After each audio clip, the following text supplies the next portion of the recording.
आज एक कहानी सुनते हैं, दो जुड़वा भाइयों की, प्रियम और प्रीतेश की। अब देखिए, शक्ल सूरत में तो वो बिल्कुल एक जैसे थे, पर उनकी पसंद, उनके शौक जमीन आसमान का फर्क था। ये कहानी सिर्फ उनके बारे में नहीं है, बल्कि इस बारे में है कि कैसे एक दिन के एक छोटे से मजेदार खेल ने दुनिया को देखने का उनका नजरिया ही बदल कर रख दिया। तो चलिए मिलते हैं इन दोनों भाइयों से। जुड़वा थे तो लोग अक्सर धोखा खा जाते थे, लेकिन जो उन्हें करीब से जानते थे उन्हें पता था कि ये दोनों कितने अलग हैं। एक को अगर खेल के मैदान का शोर शराबा पसंद था, तो दूसरे को किताबों के साथ की खामोशी भाती थी। ये देखिए, यहाँ उनका फर्क कितना साफ साफ दिखता है। एक तरफ है प्रियम, एकदम एक्टिव, जिसे मैदान में दौड़ भाग करने में मजा आता है, और दूसरी तरफ है प्रीतेश, शांत, फोकस्ड, जिसकी पूरी दुनिया उसकी किताबों के आसपास ही घूमती है। मतलब एक ही घर में दो बिल्कुल अलग अलग दुनिया बसती थी। और फिर एक दिन दोनों ने कुछ ऐसा करने का फैसला किया जो किसी सोशल एक्सपेरिमेंट से कम नहीं था। एक ऐसी चुनौती जो सिर्फ उनका दिन ही नहीं, बल्कि एक दूसरे के बारे में उनकी पूरी सोच बदलने वाली थी।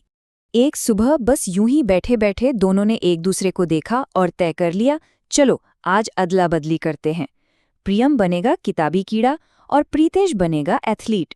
ये एक मजेदार खेल की तरह शुरू तो हुआ, पर इसका अंजाम कुछ और ही होने वाला था।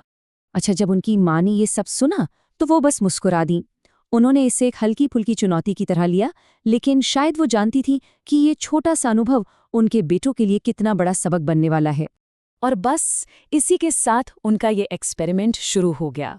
असली परीक्षा तो स्कूल में होनी थी, जहां उन्हें बहुत जल्द ये एहसास हो गया कि किसी और के जूते में पैर डालना उतना भी आसान नहीं होता।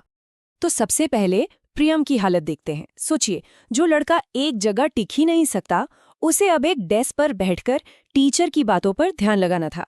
उसके लिए क्लास की वो शांति और स्थिरता एक सजा जैसी लग रही थी। कुछ ही देर में प्रियम छटपटाने लगा। उसे पहली बार ये एहसास हुआ कि जिस पढ़ाई को वो इतना बोरिंग समझता था, उसमें कितना दिमागी अनुशासन और पेशेंस चाहिए होता है। ये एक अलग ही लेवल की ताकत थी भाई। चलिए अब मैदान की तरफ चलते हैं, जहां प्रीतेश एक एथलीट बना हुआ था, जिसका दिमाग हमेशा किताबों में तेज चलता था। उसके लिए खेल के मैदान की रफ्तार और फिजिकल मेहनत एक बिल्कुल नया और मुश्किल चैलेंज था।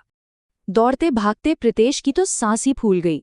उसे समझ आया कि जिसे वो अब तक सिर्फ एक खेल समझता था, उसके पीछे कितनी प्रैक्टिस, कितना स्टैमिना और कितनी मेहनत लगती है। ये सिर्फ खेलना नहीं था, ये भी एक कला थी।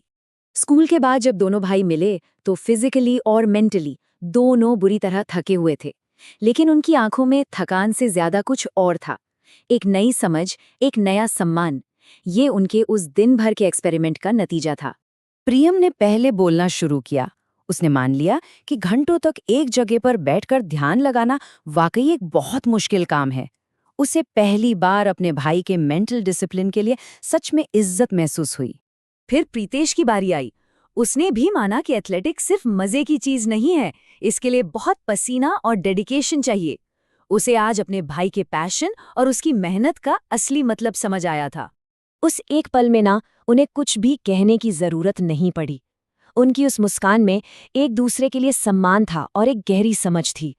वो अब भी अलग थे, लेकिन अब उनका ये फर्क उनके बीच कोई दीवार नहीं, बल्कि एक पुल बन गया था। जब दोनों घर पहुंचे तो उनकी माँ उनके चेहरे देखकर ही सब समझ गई। ये दिन सिर्फ एक खेल नहीं रह गया था, ये जिंदगी का एक बहुत जरूरी सबक बन चुका था। उनकी माँ ने बस एक सीधा सा सवाल पूछा, और ये सवाल उन्हें अपने दिन भर के अनुभव को शब्दों में ढालने का एक मौका था, ताकि ये समझ हमेशा उनके साथ रहे। और देखिए, ये स्लाइड उन सबको कितनी अच्छी तरह से बताती है। पहला, किसी के भी काम या पसंद को कम समझना हमारी भूल है। दूसरा, हर इंसान की मेहनत और उसका रास्ता अलग होता है, और दोनों ही सम्मान के हकदार हैं। और सबसे ज़रूरी बात, हमारी अलग अलग पसंद हमें कमज़ोर नहीं बनाती, बल्कि जब हम एक दूसरे को समझकर साथ आते हैं तो हम और भी मजबूत बन जाते हैं। उनकी इस नई ताकत का राज बस यही था, समझ। अब वो सिर्फ जुड़वा भाई नहीं थे, बल्कि एक दूसरे की दुनिया को समझने वाले साथी बन गए थे। और ऐसा क्यों हुआ?